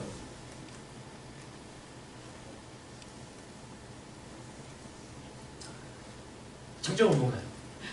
벌써 선생님 질문하셨으니까 어떤 질문하시면서 생각을 하시게 되잖아요. 장점이 뭔가요? 새로운 세계에 대한 상상력을 경험해보지 못한 세계. 단점은 뭘까요? 요즘에 제가 그거를 질문을 했던 게 네. 요즘 애들이 판타지 혹은 아니면 만화 이쪽으로 좀 많이 빠지는 경향이 있어서 그 판타지가 뭐가 아이들에게 좋을까라는 생각을 했는데 또 하나는 또 재미? 그냥 우리 동화가 물론 좋은 점일 수도 있는데 그 순간 아 재밌다 정말 새로운 세계를 내가 탐험하고 온 책으로 탐험하고 온 기분이라는 걸 느끼는 것 자체 애들이 기분이 좋을 수도 있어요. 근데 네. 꼭 교훈적인 거 아니어도 그런 것만으로도 아이에게 또 유용성이 있을 것 같다는 생각이 장점은 상상할 수 있다는 거, 단점은 그 문학적인 구조. 그래요? 예. 또 다른 분들 의견은 어떠신가요? 저는 예. 이 좀 다른 조금 오해가 있는 얘기 있는데 이런 걸 장단점을 찾으려고 한다라는 논의가 조금 어쩔 때는 좀 그래요. 왜냐하면 어디까지만 이렇게 수위를 정할 수 있는 부분이 아니잖아요. 근데 이제 왜냐하면 또 동화를 논할 때는 또 엄마들이시다 보니까 또 부모님들은 당연히 그 자녀에 대한 영향을 생각할 수밖에 없는데 근데 저는 개인적으로 이런 거를 장점이 뭐냐 단점이 뭐냐 이거를 이렇게 자꾸 얘기를 하는 게 어쨌든 이렇게 고착화될까봐 이게 장점이니까 여기까지만 봐 여기까지만 하지 마 이렇게 이게 될까봐 가끔은 이런 논의가 조금 저 개인적으로 좀 크게 의미가 없다고 저는 생각해요. 개인이 알아서 아까 미학 얘기한 것처럼 개인이 취향 선택을 하는 건데 아이들이니까 이제 그걸 뭐 본인이 하기 힘들다라고 생각을 해서 그런 얘기들을 하시는 것 같은데 저는 장단점은 의미가 없는 것 같아요. 제가 김문희 선생님 얘기 듣다가 떠올랐어요. 왜 우리가 판타지 장단점을 얘기하나? 그랬더니 제 생각에요. 우리가 책을 읽는 거에 장단점을 얘기를 안 했잖아요. 그 좋다고만 생각하죠. 근데 이 얘기 선생님한테 듣고 보니까 우리가 판타지라는 얘기를 만화책이나 유해매체처럼 얘기를 하는구나. 그러니까 장점이 있고 단점이 있고 이 얘기를 하는구나. 책은 장점이라는 얘기하지 단점 있어요라고 얘기를 안 하거든요. 책을 읽을 예. 때 단점은 있어요. 예, 있긴 있은 거예요. 책 자체의 미디어로서 예. 좋은데 예. 책을 너무 많이 읽으면 시력이 나빠져요. 예. 엄청난 단점이래요. 엄청난 단점. 그래서 아마 그런 약간의 편견, 그러니까 판타지라는 용어 안에 들어있는 게 문학이 아니고 지금은 좀 나아졌지만 예전에 이제 판타지 읽는다고 그러면 만화책 읽는 거하고 좀 비슷하게 취급할 때가 있어요. 너 왜 그런 책만 읽고 좀 그 권장도사라고 하는 거? 네. 이런 거 좀 읽어, 좋은 책 읽어라고 얘기를 했죠. 그래서 아마 장단점 얘기가 나오는 근데 것 저는 같아요. 저희 아이들 예. 도덕적이고 교훈적이고 약간 이게 정관학한다면 교훈적인 거와 도덕적인 걸 강조하는 시기에 이상한 앨리스고 이렇게 환상의 세계도 뭐 독자적인 뭐 상상의 세계를 많이 추구하다 보니까 그런 책이 만들어졌다고 얘기를 하고 있잖아요. 근데 저희 애들은 이게 제로니모를 굉장히 좋아하거든요. 예. 책으로도 이거 저희 해리포터처럼 이렇게 두껍잖아요. 그걸 생지 보면 나오는. 예, 생기요. 근데 그거를 좋아하므로 인해서 또 만화도 애니메이션도 같이 보거든요. 예. 되게 즐기는 거예요. 그래서 처음에는 저도 이런 거 왜 좋아하나 좀 근데 저도 읽어봤어요. 읽고 그다음에 요즘은 또 엉덩이 탐정 있잖아요. 예. 탐정 모험시대 이런 걸 되게 좋아하는 거여서 왜 좋아하는지 모르겠는데 저도 한번 주고 읽어보고 또 제로니모도 한번 보는데 재밌어요. 예. 그러니까 이렇게 어떻게 보면 이런 판타지가 저는 지루한 일상에 대한 어떤 반대 경험을 하고 싶어서 새로운 세계를 경험하고 싶은 그런 욕구가 잠재의식이 좀 있다고 생각해요. 작가들이 그걸 충족하고 작가 자신도 그런 세상을 추구한다고 생각을 하거든요. 그래서 이걸 굳이 단점, 장점 찾아보자면 아까 말씀하신 그럴 필요는 없겠지만 단점을 찾아보면 저는 현실 세계가 너무 지루하고 네. 그다음에 너무 교훈적이고 사람들이 또 안돼 하지 말라는 규제가 너무 많잖아요. 네. 거기 세상에서 대리 욕구 충족처럼 네. 거기에 빠지면은 이제 자기가 하고 싶은 상상력이 충족이 되고 네. 안돼 이게 아니라 할 수 있어 이렇게 되잖아요. 그렇기 때문에 이제 현실보다는 이런 상상력을 좀 더 추구하고 그거에 대한 좀 이성적인 생각보다 이런 상상 속에서 너무 많이 살게 될 수 있는 좀 네. 게임, 예를 들어 게임 같은 것도 그런 거잖아요. 현실보다는 이 게임 속이 더 네. 재밌고 신나니까 거기에 더 삶을 시간을 더 많이 보내게 되는 그런 거 같은데. 예. 저도 좀 비슷해요. 그러니까 판타지가 이제 작가 입장에서는 판타지가 일단 재밌어요. 읽는다도 재미있고 쓸 때도 어떤 독자가 이것을 어떤 측면에서 받아들일 건지를 알아요. 이건 재미 중심이죠. 근데 이제 문학으로 갔을 때는 그 작가들은 그 구분점이 조금 있는데요. 문학으로 갔을 때는 재밌다가 아니라 이걸 통해서 뭔가 생각을 하게 만들려겠다라는 게 있거든요. 그러니까 아마 그래서 판타지의 장단점이라는 게 그걸 거예요. 판타지는 본질적으로 재미를 추구해요. 모험, 낯선 곳의 경험, 새로운 놀라움 이것이지 거기서 자기를 성찰하거나 이건 없거든요. 근데 문학을 쓴다고 했을 때는 나든 또 사회든 이 세계에 대한 성찰을 목적으로 해요. 그래서 어딘가를 가더라도 그 안에서 신기한 걸 봤어가 아니라 그걸 본 걸 통해서 내가 어떤 생각을 하게 되느냐, 그걸 통해서 내가 뭘 깨닫고 아까 말씀하신 대로 어떤 성장을 이루느냐, 이걸 굉장히 중시를 해요. 근데 이제 판타지가 그것을 좀 결여하고 있기 때문에 그래서 아마 그게 단점이죠. 그리고 부모들 입장에서 저 같은 경우 내가 만약에 어리다면 못 읽게 좀 줄이게 할 건데 이유가 그것은 계속 그러니까 뭐라고 해야 되나요? 재밌는 놀이긴 한데 거기서 빠져들어가는 거 있잖아요. 근데 얘가 생각도 좀 하고 다른 식으로 자기 사고력을 키웠으면 좋겠어 라는 이 생각을 하게 되기 때문에 문학적으로 그러니까 판타지는 상상은 하지만 자기 스스로 생각을 하진 않아요. 그게 다가오는 것 뿐이죠. 만화는 쪽도 장면이 다가오잖아요. 장면이 다가온 걸 받아들이거든요. 근데 그 문학은 장면을 내가 해석을 해요. 생각을 하면서 계속 이 사람이 제시하는 이 사람 생각과 이 사람 생각을 비교하면서 내가 생각을 하게 되는 그것 때문에 아마 그 차이 두 가지 차이가 있는 것 같습니다. 자, 그럼 오늘은 이거까지 판타지에 대한 얘기는 이것만 하고요. 앨리스가 기대가 커요. 이게 앨리스가 이야기할 게 꽤 많거든요. 선생님이 이 질문을 해주셨어요. 이게 중요한 질문 중에 하나인데 이상한 나라의 앨리스가 어린이 문학이라고 할 수 있느냐. 여러분 생각은 어떠신가요? 저는 사실 어린이 문학이라고 생각했어요. 이게 그런데 선생님 질문을 듣고 다시 생각을 해봤어요. 그러네. 이걸 어린이 문학 할 수 있을까라는 질문이 굉장히 유효하고 중요한 질문이구나. 이 생각이 좀 들더라고요. 저는 영국 네 말씀하세요. 네.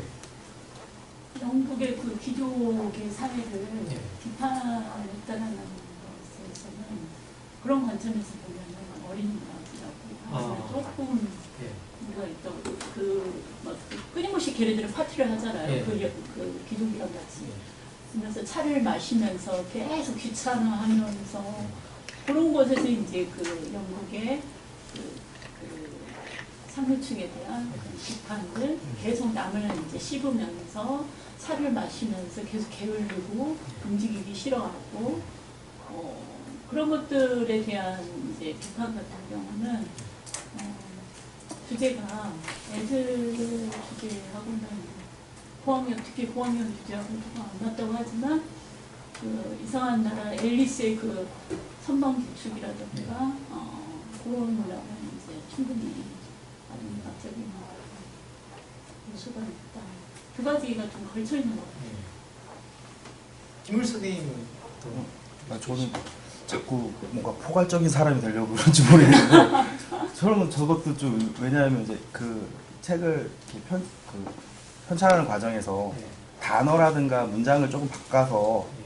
좀 쉽게 어린이나 쉽게 이렇게 보일 수 있지만 저 자체로는 보는 사람에 따라 다른 거 아닌가요? 어른이 보면 어른 문학이고 네. 아이가 보면 아동 문학이고 그럼 뭐 맛있는 음식 둘이 먹으면 2인용이고 셋이 먹으면 3인용 되는 것처럼 그런 식으로 저는 보는 사람에 따라서 달라져야지 여기까지만 뭐 저렇게 나눠놓으면은 저게 아동 문학이다라고 하면 어른들은 안 보게 되거든요. 예. 또 어른들이 보는 책이다 그러면 아이들은 안 보게 될 거고 왜 좋은 거를 서로 이렇게 호환이 안 되는가에 대해서 좀 제가 얘기하는 나누는 거는 아이들이 이 내용을 네. 이해할까? 왜냐면 중간에 3월의 산토끼에 대한 설명이 나오는데 토끼가 3월의 짝짓기 철이기 때문에 3월의 산토끼라고 한다. 근데 토끼가 3월의 그 짝짓기 철이라는 거를 아이들이 이해를 할까? 뭐 이런 얘기. 그 다음에 뭐 우리도 모르지만 아이들이 레슨이라는 영어 수업이라는 단어와 줄어들다라는 레슨을 그 은유적인 표현을 아이들이 이해를 할까? 듣고서 우리도 모르지만 아이들도 알을 수 있을까? 또 왕비가 뭐든지 그 마음에 안 들면 목을 베어라고 얘기를 하는 걸 과연 아이들한테 너도 마음에 안 들면 목 베어라고 물론 목을 실제로 베는 것 같지는 않아요. 하지만 그런 의미를 아이들한테 직설적으로 표현했을 때 그게 어린이 문학으로서 적당한가? 이런데 굉장히 읽으면서도 의문점이 너무 많이 들어요. 예. 저도 이거 이제 당연히 아동 문학이라고 저 생각을 했었는데 선생님 이제 질문을 들으면서 생각해보니까 사실 내용이 어려워요. 이게 그러니까 캐릭터라든가 이야기 전개는 굉장히 단순해요. 캐릭터는 굉장히 멋있어요. 애들 문학이 딱 맞아요. 그런데 그 안에서 이야기 전개하는 것들 내용들이 그렇게 쉽지만은 않다라는 생각이 좀 들더라고요. 그래서 특히 이제 거울나라의 앨리스 같은 경우는 더 어려워요. 더 좀 흥미도 이것보다 훨씬 떨어지고 어렵고 좀 그러더라고요. 그 겨울나라의 앨리스 같은 경우는 작가가 이제 첫 번째 책이 성공하니까 이걸 조금 더 낮게 쓴다고 의미도 좀 담고 한다고 해가지고 자기 나름의 서사를 구축을 했어요. 근데 그게 이제 작품을 더 어렵게 만들어요. 사실 이 작품이 굉장히 큰 단점이 하나 있어요. 아동문학이라고 하기에. 두 번째 질문.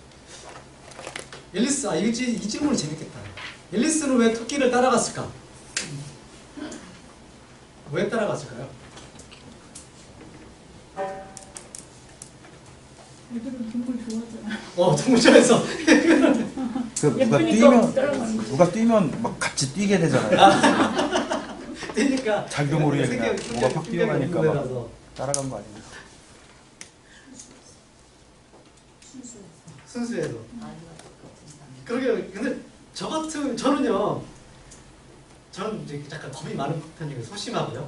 그래서 토끼가 이렇게 이제 조끼 입고 토끼가 뛰어간다 그러면 이렇게 쳐다보면 봐도 따라갈 생각은 안 했을 것 같아요. 그렇다면 앨리스가 따라갔다면 얘 이제 성격이 여기서 드러나는 따라갔을 때 앨리스의 성격은 어떤 성격이길래 따라가느냐는 거죠. 호기심이 많네. 예, 호기심하고 행동을 옮기고, 예, 그게 전반적으로 드러나나요? 예, 그 성격에 의해서 가질 예, 그런 확률이 좀 높긴 하네요. 다른 애니메이션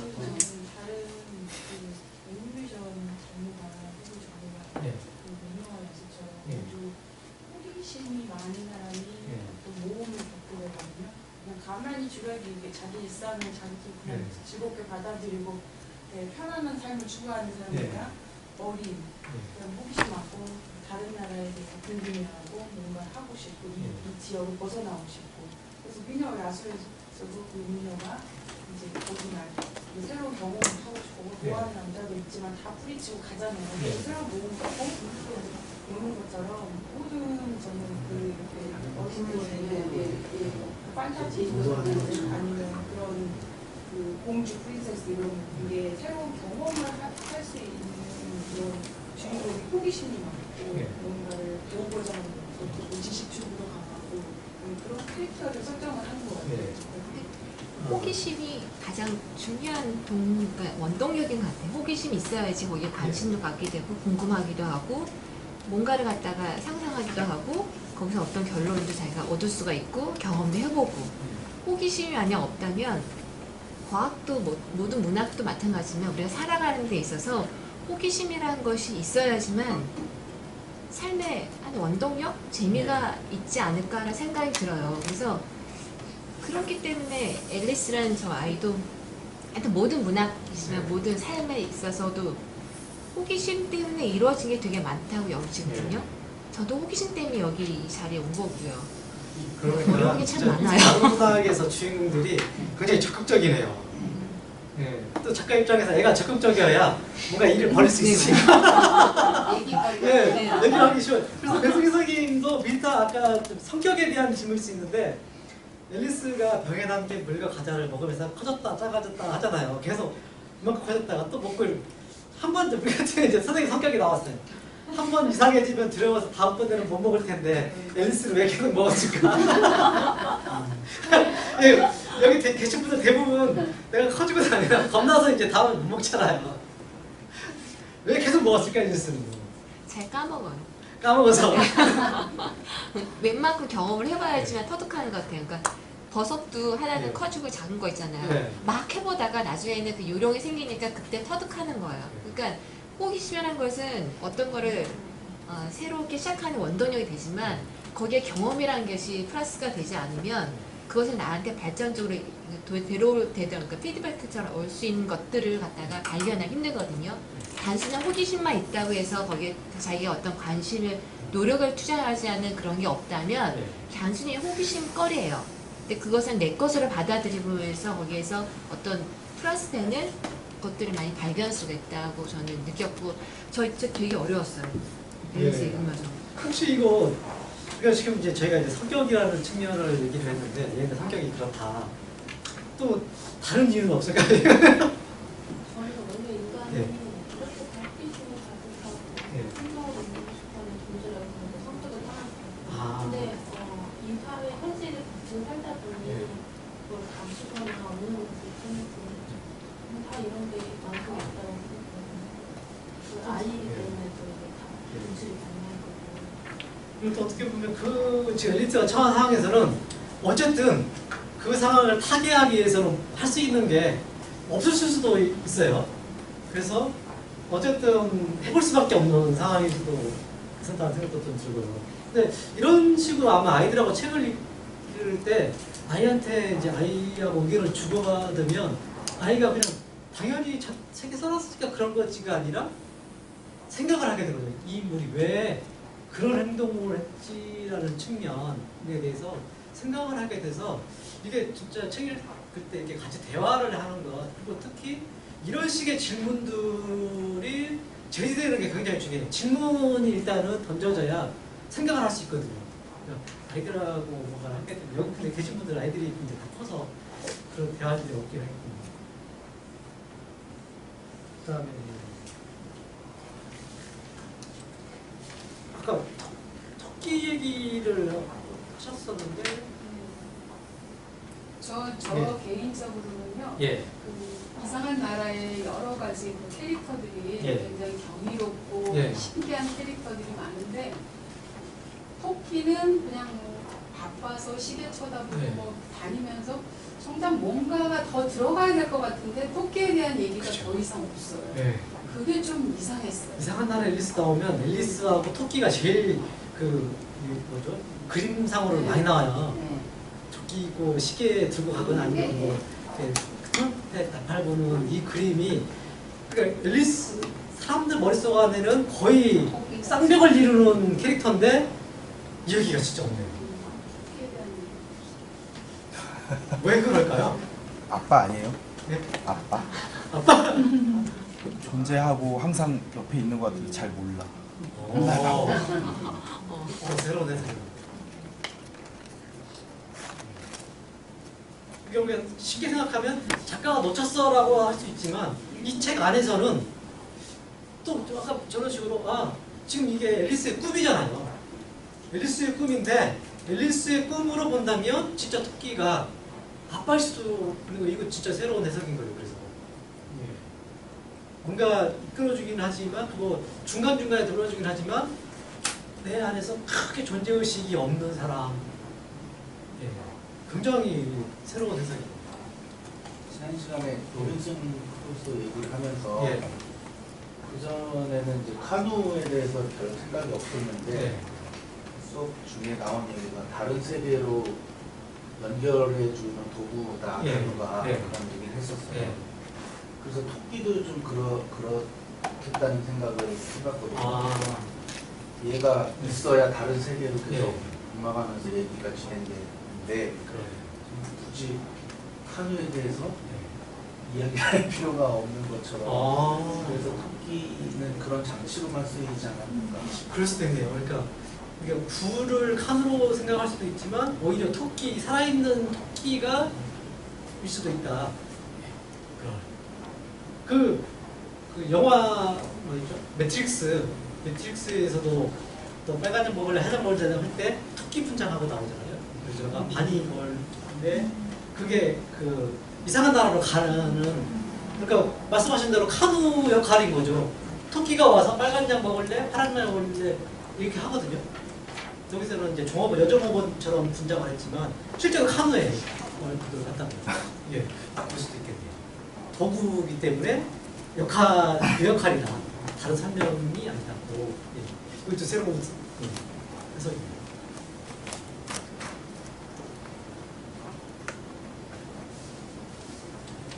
선생님 이게 지금 1865년에 발견된 책이고 1865년이면 진짜 조선시대 조선 후기인데 이런 거 보면 막 부럽기도 하고 창피하기도 하고 그래. 그 있잖아요.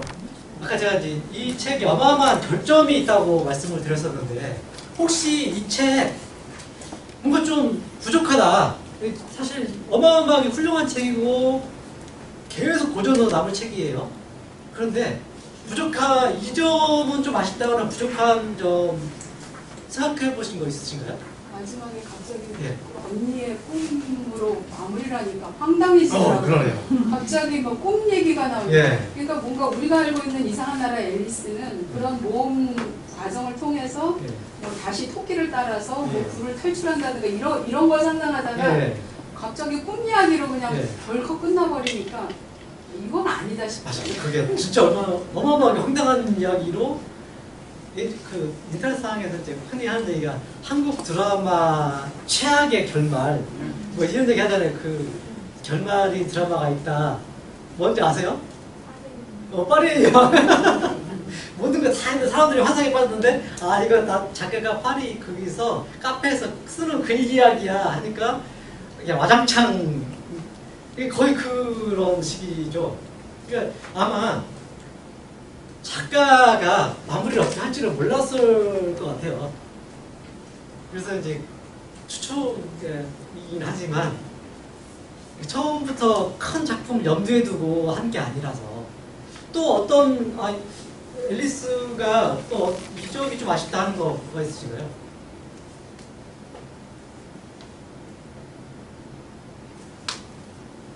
없으신가요? 아까 저 선생님이 아까 얘기한 게 하나 계셨어요. 해리포터가 성장서사라고 했잖아요. 앨리스는 성장이 없어요. 앨리스의 가장 큰 치명적 단점 중에 하나가요. 선생님 말씀하신 대로 그런 결말을 냈는데 그 결말과 결부된 거거든요. 뭐냐면 신기한 걸 보여줘요. 보여주기만 하고 끝나요. 그러니까 어떤 결말을 내기도 애매한 거예요. 해리포터나 아니면 뭐 저기 뭐죠? 강아지랑 토토랑 가는 거 있잖아요. 해리바랑 도로시 나오는 오즈의 마우스. 그 같은 경우가 성장이에요. 하지만 모험을 하지만 성장을 하거든요. 주인공의 주변 인물들도 성장을 하고. 근데 이 이야기는 단순하게 신기한 것만 보여준 거예요. 이게 어마어마한 캐릭터성과 그 다음에 그 애니메이션이라고 해야 되나요? 이것이 없었으면 이게 각각말이지 못할 거예요. 근데 또 한편으로는 그렇게 이것만 보여주는데도 이렇게 기억에 남을 정도라고 한다면 엄청난 캐릭터를 창조해내고 우리가 지금 머릿속에 선명하잖아요. 불 속에 들어간 토끼라든가 그 셰셔 고양이라든가 여왕이라든가 이런 이미지들이 확 떠오르는데 어마어마한 작품이면서 그것들은 굉장히 조금 아쉬워요. 근데 그럴 수밖에 없었던 게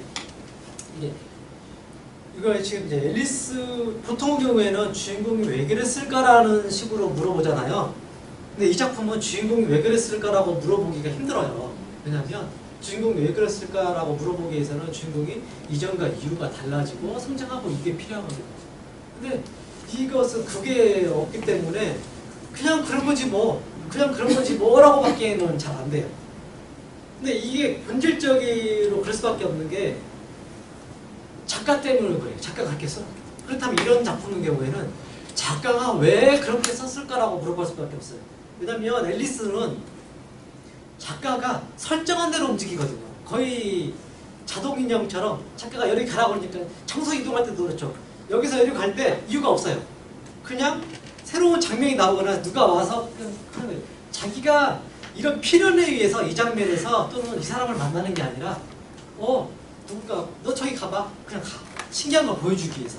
이 장면 움직일 때 신기한 걸 보여줄 이야기가 여기 있으니까 그냥 가는 것 뿐이에요. 그러니까 이것은 작가의 한계거든요. 그러면 그걸 그때는 작가가 왜 그랬을까라고 물어봐야 돼요. 그럼 작가가 왜 그랬을까? 작가가 앨리스한테 이야기를 들려주는 그러니까 실제 인물이라고 해요. 앨리스가 그 세 딸이 있는데 그 옆에 이제 귀족이겠죠. 그 옆집에 귀족이 세 딸인데 그 딸 중에 둘째라든가 막내라든가 그런 그 딸아이한테 이야기를 들려주는 형식이었다 보니까 들려준 것을 글로 써주세요 해갖고 이제 책을 내주세요 하니까 쓴 거거든요. 그러니까 그 아이한테 들려주다 보니까 그 아이한테는 전체적인 서사가 필요 없었던 거죠. 신기한 이야기를 토막토막 이렇게 이런 신기한 이야기, 이런 신기한 이야기, 이런 신기한 이야기 하다 보니까 이런 결과물이 나온 거예요. 그리고 이제 마지막 여담인데 그 루이스 캐럴 이렇게 검색을 하다 보면 이제 안 좋은 얘기가 하나 나와요. 얘가 소아 성애자 뭐 이런 네, 들어보시는 분들 계실 거예요. 그래서 얘가 앨리스를 너무 사랑해서 앨리스한테 이 작품을 이제 바치는 거죠. 꼬마 애인데 그리고 계속 청혼을 한 거예요. 꼬마한테. 그래갖고 나중에 어른이 돼서 어른이 될 때까지 매일매일 편지를 썼대요. 그 아이한테. 네, 거의 매일 하나도 안 빠지고. 이제 그럼 성인이 됐을 때 청혼을 했는데 이게 부모 입장에서는 늙은이가 예, 자기 딸한테 그렇게 추태를 부린 거잖아요. 그것 때문에 젊었을 때 이미 이제 이사도 가고 쫓겨 신고해가지고 학교에서 옥스퍼드 대학에서 잘리고 예.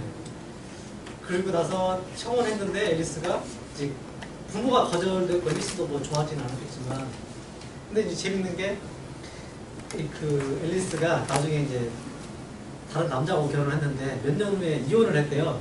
이혼하고 나서 혼자 살았는데 뭘로 먹고 살았냐면 그 루이스 캐럴이 앨리스한테 이상한 날에 앨리스 판권하고 이제 걔한테 보낸 편지 있잖아요. 매일 하루에 하나씩 쓰는 편지 그거 팔아가지고 그걸로 잘 먹고 잘 살았다고 하더라고요. 근데 이제 그 우리가 소아 성애자라고 하면 굉장히 안 좋은 생각을 하는 게 범죄자. 네, 애를 성추행하고 이 범죄자 생각하는데 루이스 캐럴은 말은 소아 성애자 용어는 맞아요. 그런데 그런 범죄자급은 아닌 것 같아요. 왜냐면 우리가 소아 성애자라고 하면 옆집 아이 몰래 더듬고 막 이렇게 듣고 와서 뭐 어떻게 하고 이런 생각을 하지만 얘는 이제 앨리스를 사랑하고 진짜 결혼하고 싶어하는 좀 이상하긴 했지만 그런다고 해서 앨리스를 무슨 더듬거나 추태를 부리거나 아니면 다른 애들을 앨리스가 아닌 다른 꼬마들을 어떻게 성추행하려고 했거나 이런 건 아닌 것 같아요.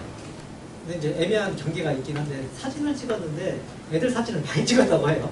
사진 그 당시에 이제 카메라 작가로서 활동도 했는데 애들 사진을 되게 많이 찍었대요. 그러니까 어쨌든 애를 좋아하는 근데 뭐 추행한 이런 얘기는 없어서 그래서 나름 그레텔처럼 이제 순수했던 거죠. 예, 순수하게 누군가 앨리스를 뮤즈로 삼아서 자기 작품의 원동력이 되고 이런 결과물이 나게 되는데 어떤 큰 단점은 그거예요.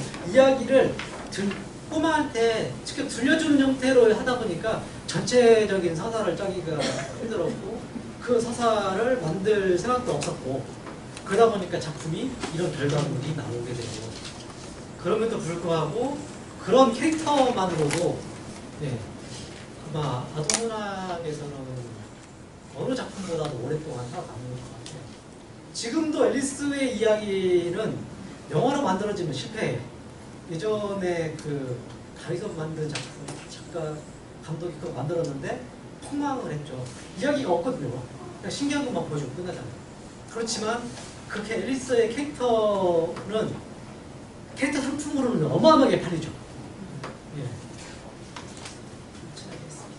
이 질문 오늘 주신 거 너무 감사하고요. 그리고 지금 저희가 저번 주에도 이제 말씀을 드렸었는데 이걸로 책을 묶어볼 그 큰 욕심을 부렸으나 안 될 것 같아서 그냥 포기를 그래야 여러분께서도 마음 편하실 것 같아서 그래서 그냥 편하게 질문 이렇게 해주시면 저희가 이제 다음 시간에는 눈의 여왕 할 거예요. 책 짤막하거든요. 그림책으로도 많이 나와 있어요. 다음 시간이 페미니즘이에요. 아동문학에서는 페미니즘. 그래서 눈의 여왕이 그 겨울왕국 있죠. 그 영화의 원전. 근데 굉장히 다르죠. 눈의 여왕은 굉장히 영화로 많이 만들어졌다가 겨울왕국이 만들어졌었는데 이것이 겨울왕국이 눈의 여왕이라고 생각하기 힘들 만큼 달라요. 처음에 설계했던 거가 많이 달랐죠. 그래서 어떻게 달라지고 있는지 짧은 단편이니까 한번 읽어보시고 그냥 이런 식으로 재미있게 이제 문화 작품을 기준으로 문학을 기준으로 얘기할 거예요. 단편이니까 한번 읽고 그냥 뭐 타이핑하기 어려우시면 수첩 같은 데 적어서 오시면 되고요. 이번 주가 이제 휴가 기간이나요. 즐겁게 휴가 잘 보내시기 바랍니다. 감사합니다. 마치겠습니다.